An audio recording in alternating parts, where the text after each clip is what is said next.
Welcome back to another episode of Rock Boys Football, taking a look at the nitty-gritty, the interior offensive line position. Again, if you guys are interested in our former position rankings, go check those out. We are finishing the offensive side of the ball, so we've already done wide receiver, we've already done offensive tackle, we've already done quarterback and running back, so go check those out if you guys enjoy it. And then again, before we get into it, I just want to say thank you to you guys. If you're checking out interior offensive line rankings in the middle of February, you love talking ball, you love talking the NFL draft, and we just appreciate the support you guys have shown the channel. I got my cutoff sweatshirt on for talking some interior offensive linemen. Excited to get into it. We're going to give you our top 5 guards, top 5 centers, and then talk to you guys about some of our favorite prospects who might have not cracked their top 5.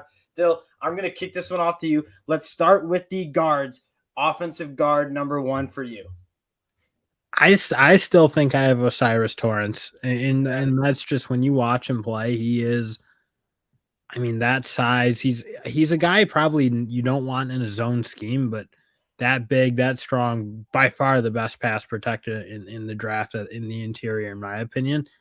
So I still have him 1, but man, I like Cody Mock a lot. I think he's coming on in my world. Yeah, Osiris Torrance, when you watch him, like he's a solid athlete for, I mean, what is he? He's 6'5", 350 pounds almost. I believe he weighed in a little lighter at the Senior Bowl. But the thing that pops out to you is like his play strength is so good. Like if he gets hands on you, it's like a vice grip and you're not going to get let go. My question is like, do I have a first round grade on him? You see him a lot mocked in the first round. I'm not completely sold he's a difference maker at that guard position. I think he's a very good guard. I think he's a day 1 starter guard, which certainly has some value. But am I using a top 30 pick on a guy who's just going to be a solid guard? I don't really see the all-pro potential. I just see a really solid guard. I just don't know if I'm sold with him as a first-round pick. Yeah, and I do think if you're a team that wants to be more physical up front, and especially if you're going to run more of a power offense, where you're letting him down block and kind of do what I think he does best, which is move people, get up to the second level and do that and be in that game. I think you can certainly take him first round, but I'm kind of with you. I don't really see him becoming a Quentin Nelson or some those really, really good guards you think of who are 335 pounds, but also move really, really well. So I don't know that he's in that league, but in terms of guards, I still have him number 1. Yeah, okay. Coming in at my second guard, Andrew Voorhees. I think he's criminally underrated. And I'm not sure if I'm going to have a top 50 ranking on him, but he's probably going to be in my top 75. I love Andrew Voorhees. I think he's probably the best athlete at this guard position. When you look at guys like Osiris Torrance, Steve Avila, more bigger, stronger guys, not necessarily more of those zone athletic guys who can work up to linebackers and play in space. Andrew Voorhees is a phenomenal athlete. Listed at 6'6", 325 pounds. I don't know if he's that big, but this dude is extremely powerful out of the stance. He can move bodies around. And what I like about him the most is he just works up to linebackers at a high level. He's also played tackle in his career too. So you're getting a little bit of that offensive line versatility. If you need him to play tackle in a pinch, he also can do that. My one caveat is I think you or Cody Mock would like a word on who's the best athlete at the guard spot in this draft. I think Cody Mock is an excellent athlete. But you're right about Voorhees. I think like you watch what USC did is they ran a lot. They liked getting their running backs outside a little bit, and that's where Andrew Voorhees kind of excelled. Is he's really good moving in space and picking up linebackers at the second level and locking them up. I thought that's where he really shined. Is he can get to his moving targets. So for teams that want to run zone scheme run. Like I'm thinking like the 49ers, I think he'd be great at with the San Francisco 49ers and how they run and how they like guys who can move and play in space. And I think that's would be a perfect fit for him because that's what I thought he thrived at USC. He was a weird guy because when you watch his 2021 film, I thought he should have just left after that year. When he decided to come back, I was a little bit confused because I thought that was his best year of football. He was good in 2022, but the 2021 film on him is really good. Getting to our next interior offense lineman, or guard, I should say, Steve Avila, part of that magical TCU team, and kind of was the leader up front. He can also play center too, took some snaps at the Senior Bowl. I think Steve Avila, in a similar sense to Osiris Torrance, although he might not be as good of a prospect as Osiris Torrance, Steve Avila is probably a guy that comes in and I'd feel comfortable with him being a day one starter in the NFL. Yeah, 100% agree. I think he's very similar to what Torrence does. I think, again, a guy who doesn't like jump off the screen and wow you, but he's gonna play a long time in the NFL. I think a good, powerful player. He moves well enough for that size, and I think he'll be around. But again, I'm kind of with you. I think more the Osiris Torrance model, but he should have a really good career, I think. And getting to our fourth guard, Cody Mock, though, I'm going to kick this one off to you, but I would like to say, like, after Cody Mock, I start seeing these guys as more backup dudes at the next level. Like McLendon Curtis, I think has a lot of work to do as a prospect. He looks solid at the Senior Bowl. He has some traits that you like. We'll talk about him in a little bit. But after Cody Mock, I start getting more into depth offensive linemen and not necessarily starters day one in the NFL. Tell us a little bit about Cody Mock. Like, I think when you watch him, and I have no idea of his background, but he must have wrestled at some point in his life, because you just see he's like a guy who he knows how to use leverage. It's like he gets guys at right angles. He's able to turn them. And again, I don't think he's by any means one of the stronger offensive linemen in this class at all, but he moves really, really well, can redirect in the hole, and then again, what I say is I feel like he knows how to use leverage and move guys who are bigger, stronger than him at times. And he just plays really hard. He fires off the ball really hard. I get him a little bit in trouble because he plays a little out of control at times. But for the most part, there's like, I'm a little biased against small schools typically, but how can you not want an interior offensive lineman who looks like that? I'm convinced. Like, I don't know how he took those front teeth out, but it wouldn't surprise me if he did it on purpose, just because it does. It's kind of the look you want as an O-lineman. That's helping his draft stock out in a big way. And I don't think he's a tackle at the next level. Like, he started the process out as a tackle. I don't necessarily know if he has the athleticism or the length to play. Not big enough, not strong enough for me. It's just like you watch, you can tell he's not. I mean, he's no Osiris Torrance, he's no Steve Avila, but again, what you mentioned, like being able to move around and play in an athletic manner, I think that's where he thrives. And then to round out our top five, going with McLendon Curtis from Chattanooga, some small school guys, but there's a lot to like with McLendon Curtis. I mean, 6'5", 331 pounds, 35-inch arms. He's a very, very physical dude. I want to see him clean some stuff up, especially with the footwork. Like, I'm not positive if he's a great athlete, but I think, like, I love the length, and I think he's got some powerful hands that I think you can work with. And I said, like, outside of after Cody Mock, I don't see these guys being day one starters. McLendon Curtis, I can see being a starter in the NFL once he kind of gets some more development. I mean, that's the thing. At least there's something there with him that he's got a look to him that's like, well, if this guy, you can mold him into something. And again, you look at his tape at Chattanooga, I don't think it doesn't scream NFL to you yet, but there's something there. There's moments and glimpses for sure. Like, to be that big, and he's not like, I wouldn't call him like a fat. He looks really good at that weight. I mean, it's not fat weight, I guess is what I'd say. He looks like a guy he looks the part for sure. So when you're like looking at these next guards, again, Ekiyor, Mafi, Broker, like they're all like solid players, but I don't see them.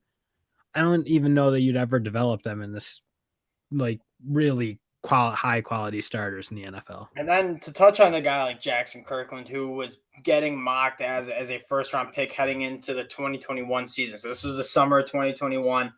Aiden Hutchinson pretty much single-handedly destroyed his draft stock week 2. And like didn't really work out a tackle. They kick him inside the guard. He's just like, what are you going to play? 6'7", 310 kind of beanpole at guard. I really struggle seeing Jackson Kirkland making it in the NFL because I don't think he's athletic enough to play tackle, and he just doesn't have that guard body and that guard power from the inside. Now, getting to this center position, I love this center class, and it starts off with John Michael Schmitz. I don't think he's Tyler Linderbaum, but I think he's pretty damn close. And he's a guy that all the things you talked about with Tyler Linderbaum, I don't think he's quite the athlete, and he's an older prospect. But, man, is he so good in that zone scheme where he can get on the move, work up to linebackers. And then, again, he's 306 pounds. but he deals with power extremely well in pass protection. If there's an interior offensive lineman that I think is worthy of a first-round pick, I do believe it's John Michael Schmitz from Minnesota. I actually am coming around to that. And I know he weighed in at, 6'4", 306. 306 at the Senior Bowl. The Senior Bowl, I imagine he'll play closer to 315, 320 when he's in the pros. I don't give a damn what he plays at. If he plays like he played at Minnesota, I don't care what way he plays at. Same thing with Tyler Linderbaum. Same thing with Cam Jurgens. These guys are good prospects that have made it work. I don't care what weight he is if he can continue what he did at Minnesota. And I agree that he is probably my top. And I'll just, if we were gonna do a blanket class for the interior offensive line, I think he'd be my number one. I think he can be a really good guard in the pros. I think, to me, he combines the best of the athletic, the ability to play in space, but I also think he can move people, and that's what kind of stood out to me. Is he does a little bit of, he kind of completes the package, if you will, that I think some of these other guards that we talk about, Osiris Torrance, obviously he's a people mover and he's strong as Knox, but he doesn't move like maybe you'd want your elite guards to move. But John Michael Schmitz, again, I think he's got the combination of both more so than anyone else. So I'm with you. I think he'd be my number one interior, whether you're picking him to play guard or center. I think you do both. And he's a guy that, you remember Creed Humphrey, a lot of teams passed up on a really good prospect because he plays center. And then the Kansas City Chiefs draft him, and he's been phenomenal. I really do think John Michael Schmitz has a similar trajectory, and I hope the teams don't make that same mistake and just keep passing on a really good prospect because he plays center. My center number 2, big Oluwatimi, obviously Michigan fan. But Olu, when you watch Olu, a lot of the same things you say about John Michael Schmitz can apply to Olu. He's a phenomenal center working up to linebackers, and that's kind of where the NFL seems to be going. They ask centers to do a lot of different things. They ask you to be athletic. You think of some of the best centers in the league, like a guy like Jason Kelce. Not necessarily the biggest guys, but guys who know how to be athletic in space, and I think Olu is another one of those kind of guys. Yeah, and again, I just to echo, I think he's got a little bit in there. I don't think he's quite the athlete John Michael Schmitz is in terms of, I mean, you're just again, not to rave too much on Schmitz, but I think he just moves different. Yes. But Olu's a guy you kind of know what you're going to get at this point. He's been wildly productive in college football for a long time. Came in Michigan, played really, really good football, and just he's rock solid. So you're not taking a huge risk going with Oluwatimi in the third or so round, because you kind of know you're going to get a ball player. That's for sure. Yeah, you look at 718 snaps at Virginia in 2020, 910 snaps, and I believe won the Remington Award for the best center in the country, and then 917 snaps for Michigan in 2022. He's played a lot. He's stayed healthy. He's kind of just a rock solid guard. Now I said guard. He's a rock solid center. Now the third center we're getting into, I think, is getting criminally underrated in the draft community. Ricky Stromberg from Arkansas. Dill, when we were watching Arkansas in 2021 doing our summer previews, we had this guy on our board. He decides to come back to school in 2022, and he's been nothing but solid for the Razorbacks. I mean, a big, physical, really good mover. And when you watch Arkansas, those offensive linemen have to move well, because it is not like the old Arkansas with Bielema. They want to move around. They want guys to be good athletes. And again, you look at a guy who I think can do both. I think you don't worry about him at all going up one-on-one against big nose guards, because he plays with good leverage. He's a good size center too, 6'4", 318 or so, probably a little lighter than that. That's probably his Arkansas weight. So everybody probably just shaved 10 pounds off it, but still going to be around 310, probably. I mean, get up in the NFL weight room, then you go back up. So maybe he does end up playing around 320 or so. But a guy who just, I think, again, you look at these new breed of centers, they're just great movers. But I think Ricky Stromberg, what he's got is he's a little stronger, a little bit more, I think, physical than some of these other guys. So I'm kind of with, I feel like we kind of forgot about him this year, even though he was a big name last year, kind of around this time. But I think he deserves more respect because he can play both positions too. I think he's been a guy you take, just like you said about John Michael Schmitz, just said like you said about Olu. mean, 628 snaps in 2020, 872 snaps in 2021, 898 snaps in 2022. He's been rock solid for Arkansas. It's been a very good running attack for Arkansas, and a lot of it has to do with Ricky Stromberg kind of leading the charge.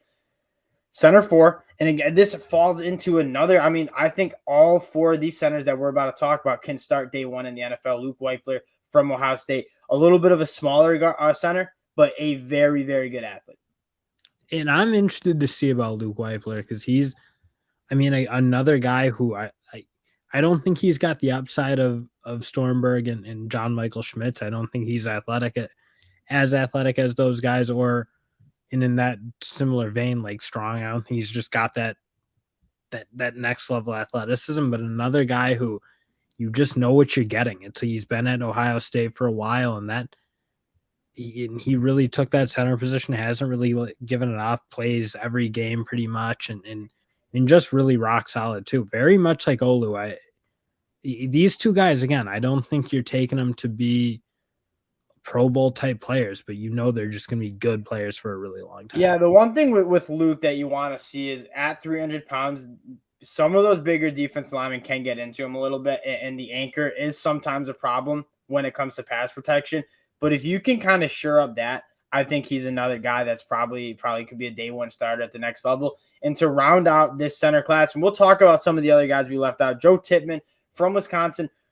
He's a little bit taller of a guy. I think can certainly play guard, but started out the year with some like holding penalties and kind of some sloppy play, but finished the year extremely well, was a large part of what Wisconsin does on the ground.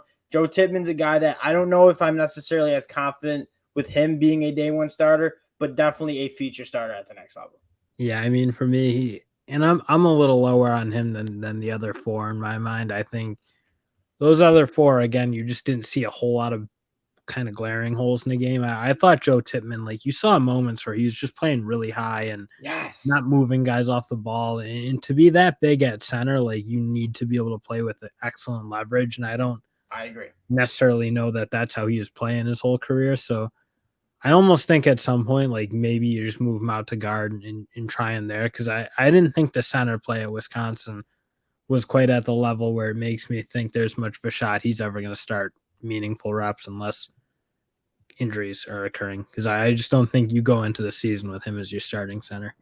One center I want to talk about before we close it out is Jared Patterson. Really, really good at the college level, but you watch him at the Senior Bowl. I just think he's a little bit athletically outmatched, and that's kind of what you saw at the Senior Bowl. Like, guys were physically, and those one-on-ones are meant to really test the offensive lineman. They're not necessarily drills that offensive linemen are supposed to be winning consistently, but he just looked like he lacked physicality to deal with some of those top-end defensive linemen. And I mean, frankly, you even kind of saw that. It's not like in the season you didn't see moments where it just didn't seem like he's got easy power on defensive linemen, where things look like a handful for him, if you will, at times. So I'm kind of with you. I think that name, did he transfer into Notre Dame? I don't think so. He wasn't I was trying to remember the one who came from Marshall, honestly, but no, he was. That was. So then he's been at Notre Dame for a minute, and again, like, the play and the idea of him has always been pretty good, but I think there are limits to it, just his game and having the play strength to really be a standout guard in the league. I'm kind of with you. I'm not sure it's there. Kane Madden. That was the transfer from Marshall. He was an ugly guy. He just played with a different level of physicality. I don't know if he's kicking around the NFL anymore, but he was a guy that kind of just brought that nasty to the offensive line. And then Alex Forsyth is another one of those kind of, I think he's a quality center. Any other guys that you wanted to take a note that we weren't able to cover in your top 5s here? No, I mean, you pretty much had him. I have Cody Mock higher than you. I think, I mean, depending on the scheme, he's knocking on number 1 guard for me. I really like the way he plays, but other than that, I think him and John Michael Schmitz and Osiris Torrance are comfortably, I think they're the guys in this interior line. I think Antonio Mafi is a guy worth mentioning just because he's got a kind of cool story transferring from the defensive side of the ball to I got to get into him more. Yeah, Rock really likes him, and he's just inexperienced. Like, outside of 2022, he didn't really start on the offensive line for UCLA. Really easy power. He's a bigger guard. he's kind of a guy that I'm just interested to see how he progresses. But again, you just want to see a little bit more film on him actually playing the offensive line, because he did kind of transition from playing defensive line. That'll round it out for interior offensive line class. Again, moving on to the defensive side of the ball as we continue our position rankings. Appreciate you guys checking us out as usual. And again, if you do enjoy the content, consider subscribing to the channel. We appreciate you guys, and we'll talk to y'all later. Peace.